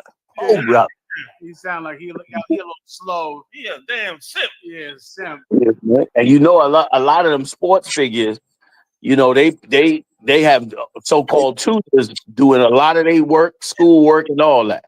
I ain't gonna be surprised if it come out that he got a 3rd grade reading level with a full-fledged college degree. That's right. Them sports figures, man, they push them through them colleges immediately. Yeah. If you got the sports talent, they don't care how dumb you are. You know what I mean? So I yield. You die. Common concept. What you saying, Commander Jenny Hanna, is so heavy. Another story that came out was about Robert Griffin III, RG3. And all he does is parade his white girl around. He got in trouble this weekend because of and he might have been watching the show, sir, because he came out there and was defending Caitlin Clark against Angel Reese. And Ryan Clark at ESPN had enough and brought up, that had enough of RG3 and brought up that every time Robert Griffin brings up his wife, he refers to her as Milk. If you go to his Twitter page and go back to when he the Redskins, he always referred to them white girls that he was with, that he was married to, as Milk, and promoting them over black women. Wait, help make me understand. He would have an obsession with milk, or instead of saying she's a woman, she's milk. Both statements are true, sir. He would have an obsession, like milk is pure. Come. And he loves milk, and damn. Like this generation, man, when it comes to women, man, they weak as I don't know. I don't get it. Like, I ain't gonna front. I wasn't raised like this coming up, Joe. I hear that. With these women, you know what I mean? Like me, I'm sorry. I think Robert, he gets obsessed with milk and whiteness, and in his mind, these women are the purest of milk. Looks like Snow White. So white and pure and milk. Nicole, you get the microphone. A ton of them look stupid as hell. Go ahead. So, like I said, if I could, me, obviously your dad is cracking up, but I said the Lord might have not let him get to that level in the NFL because maybe he would have That's been why too diabolical. his leg got hurt. That's why he was a bust. He loves so much fucking milk. And I think when I see online General Mayaka, Juliana, I think that the whole marriage, if you marry a white girl or marrying a whore, I think young brothers might be missing the point. Okay, it's so much controversy online about marrying a whore, marrying a white woman, marrying a woman who is, who is a loose woman. Right. I don't think brothers understand that what's going to destroy your life is not marriage, but having sex with a whore is going to destroy your life. Yeah. Having sex with a white woman is what's going to destroy your life. You can Google this in your individual states, but if you get a wedding ring and sign a marriage certificate with a woman, and the marriage ends with no issue, meaning no children, alimony is about 2 to 3 years. And that's if the woman has no skills and no job. Right. I mean, if the partner, or in Halle Berry's case, if the white man has no skills, no jobs, alimony, meaning payment of spousal support, lasts 2 to 3 years, and then it's over. But if you have a baby with this person, like Halle Berry did with about 5 white men, she had children with them. If you have a baby in that marriage, that is 24 years of them stealing your money, and the amount is astronomical. The amount is going to cover college, keeping up a lifestyle for the child, private school, health care, making sure the child does not diminish in status. The amount of money that sex costs you, that's what destroys your life. I think people are missing the point. Whenever somebody buys a white girl a wedding ring, they go, he's a fool. When somebody buys a whore a wedding ring, they go, he's a fool. He's a fool for having sex with that white girl. That's right. He's a fool for having sex with that whore, because you don't need to have a wedding license to get the bitch pregnant. Once you get her pregnant, it's over. Yep. You don't ever have to get a wedding ring. What difference does a wedding ring make? You can get divorced the next day. But young brothers, if you have sex with a whore with no ring, no license, your life is over. Because sex is where babies come from, young brothers. Sad to tell you. But when you have sex with her, you're going to get her pregnant. And getting her pregnant is what's going to destroy you. Let's say you don't get her pregnant, Haas. All you do is have sex with her. Then you're Shannon Sharp. Shannon Sharp did not marry that white girl. He did not walk down the aisle with her. He did not give her a ring. He did not get her pregnant. Yeah. All he did was have sex with her. He lost how many million? $50 million? Did he offer her 50? What did she turn down? She turned down $50 million to keep it quiet. Sex with a whore is what is ruining the life of men. Not rings and ceremonies. Sex. Do not have sex with a white woman. If Commander Juliana said, if the broad is already pregnant, what difference does it make if you marry her? Yeah. It doesn't matter, because she owns you for 25 years. She owns you. Those kids are going to private school forever, college. It doesn't end when they get 18. Did y'all know about that? Nope. 18 means nothing, because the kids are going to go to college. The kids need health care.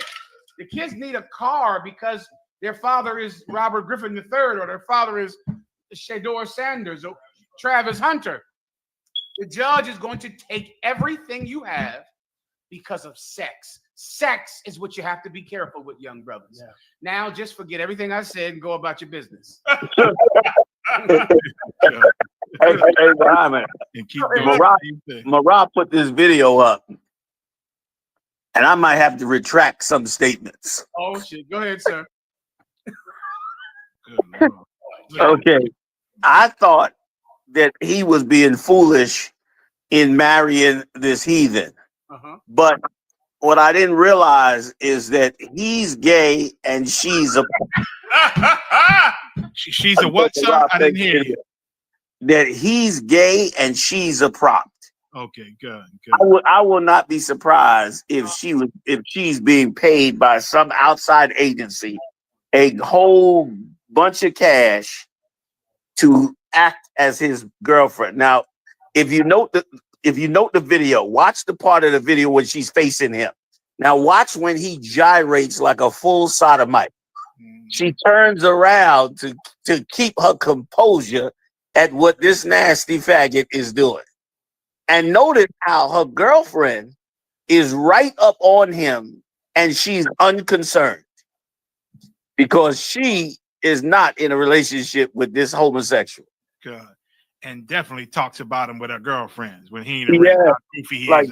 And they laugh and get drunk. Salaki, sir. I yield. No, Salaki, Maya. Go ahead. No, I'm done. Yeah, like this is not a loving, happy relationship. This is a gay man pretending like he's not. That's what this is. That makes a lot of sense. Why? Minute he started shaking his gyrating his hips, she turned around. Yeah. Like she didn't even want to look at it. Right. And that would make sense on why he sits in the car while she goes to be entertained by other men.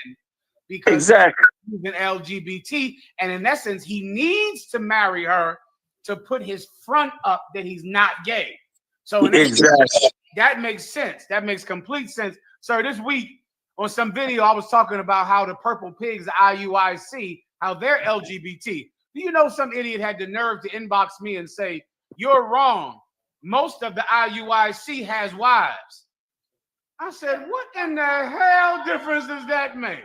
What an idiot. You have wives. So did Boy George. So does every homosexual in the church, including Jamal Bryant. Thank you, sir. I have the video right here for you. So does every homosexual in the church. Jamal Bryant has been married for years. Yes. Jamal Bryant has children for years. Let me, if I could, show. I know we tight with the time, so with your permission, I will show the last one for Jamal Bryant for you. All right? Please, the water. This happened this week on Jamal Bryant's podcast. Yikes! Whenever you're ready, Jamal Bryant is the preacher that took over and was the replacement for Eddie Long in Eddie Long's church. Jamal Bryant got dropped out of high school. He got a GED. And a male supporter who was a lawyer in Washington, D.C., called Morehouse College and got Morehouse College to accept Jamal Bryant with no high school diploma. He is the first person in the history of Morehouse College to get in without a high school diploma because some male benefactor called Morehouse and got him in. Then guess what happened when he got in? He couldn't afford college. Eddie Long paid for 4 years of Jamal Bryant's college education. Eddie Long paid $240,000 and paid for Jamal Bryant to go to college. Jamal Bryant is married. This is what happened on Jamal Bryant's show this week, sir. Please.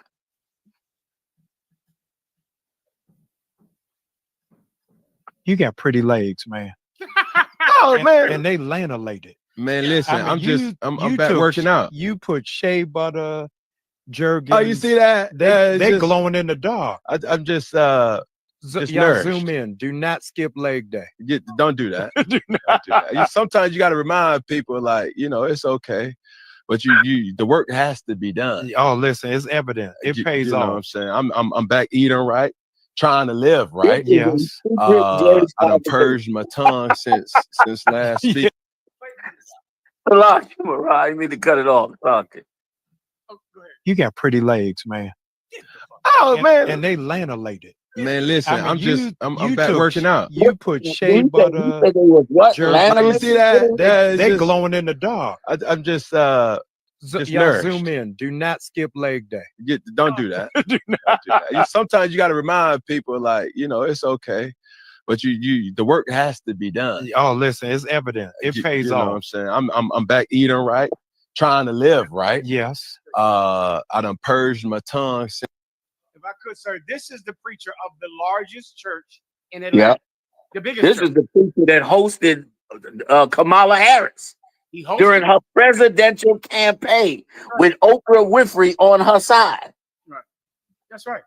And these Christian preachers know something about the congregation. It is not a coincidence that this church, New Faith Baptist Church, had the most famous homosexual man who was a child molester. You have to bleep all of this. My apologies. He dies of cancer while he was child molesting children. They go out and get him to replace him. Which Salakia, he didn't die of cancer. my apologies. He died of the AIDS. That's what he died of. They lied and said it was cancer. Salakia, go ahead, my Salakia. The truth, of course, I forgot. Later on, when it came out, he was lying about cancer and he died of AIDS. They go out and get him to replace Eddie Long. They go out and on purpose get another gay preacher to replace Eddie Long. That's on purpose. Yep. On purpose. They wanted him. By the way, Eddie Long paid for 4 years of college for Jamal Bryant. 4 years of college. It's the fault of those people that go to that church, which I've never spoken to someone who went to New Life Baptist Church. I would love to interview them and make me understand, why do they prefer a gay preacher? What is it about them that you want one? The scandal was so damaging with Eddie Long with molesting children. Why did you go out and get someone who Eddie Long molested to be your new preacher? Why did you go do that? I would love to understand it. I don't understand it. I also don't know what the hell lanolated means. Somebody got to Google it. So go ahead, sir. That was it. I know lanolin is some kind of greasy, oily thing. Lanolin, right? Lanolin is like it's something that they put in hair grease and stuff like that. So if he's saying the legs are lanolated, like I assume like they're greased up. He must have not wanted to say your legs is oiled up. They're lanolated just to sort of keep it out of the mainstream eye. Because he knew he was going into a full gay conversation. But can I add something, man, that is such an evil detriment to us as a people. Their church has 15,000 members.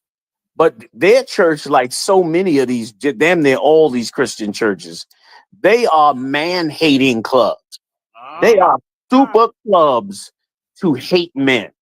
Like, they don't know that they are part of the reason we got Sexy Red, Gorilla, Megan Thee Stallion, Cardi B.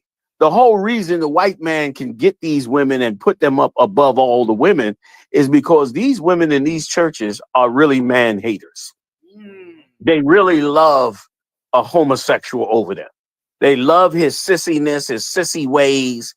They love to be in the church knowing that they have an immoral preacher, so they themselves don't have to be that moral themselves. Like, they can go home from church, talk about him and his gayness, and not be held accountable for the things that they should be doing. And so they love it. That's why they love a choir director that's gay. They love that. That's the haven. Like, that's how Atlanta became gay. Atlanta became gay because it had the biggest churches with evil women who were men haters. And they turned those churches into churches that just hate men. All the preaching is hating men. Woman, thou art loose. All that, every politician come in there and say, you not a man because you have a child. Like, that's where you go when you want to remove manhood from us as a people. And as a result, we have ghettos all over this place that never function, never come together, never build because of these horrible, horrible, disgusting homosexuals that are made rich to entertain women. That's why all of Black Hollywood damn near is gay. It's the same thing. Like they use gay men to entertain, to have fun, and to not have any morals. And because of it, Puff Daddy gets to sleep and molest everybody. And that's the evil of this world. This is the Sodom and Gomorrah world. That's what we live in. Salak, I yield. That's it, sir. That's it. I think that was it, sir, with your permission, unless you want to do something else. Oh no, please. Let's wrap it. Go ahead. Okay. With that, clap it up, Most High in Christ. Let's say the water to Commanding General Yohana. That's right. Most High in Christ. General Mayap, General Hazayan, Officer Morale, Officer Yedaya, Officer in the car, Officer Ibad, Officer Matamyad. The water, sir. We'll get it on Lord allow me here to tell you the truth next week. Most High in Christ. My thumb, y'all, that afro looking smoking. Damn right, brother. Ain't nothing gay about that afro. God. About that afro, sir. God. The water, sir. I don't know you. I'm not letting nobody sell you crack. You know why? Because I never saw you before. But you a black man like me. And it's worth something. This is Black Watch with Commanding General Yohana, the only man to lead blacks, Latinos, and Native Americans. God made man on this earth. The white man he made man. God made man. God wants man to obey him. Bringing you real news. You don't need a black man in the White House. You need a black man in every black house. For many years, there's a lot of black people who didn't realize how deep the racism of white America was. You ain't gonna do nothing unless you decide where you gonna stand at with the Most High. This station is now the ultimate power in the universe. Righteous solutions.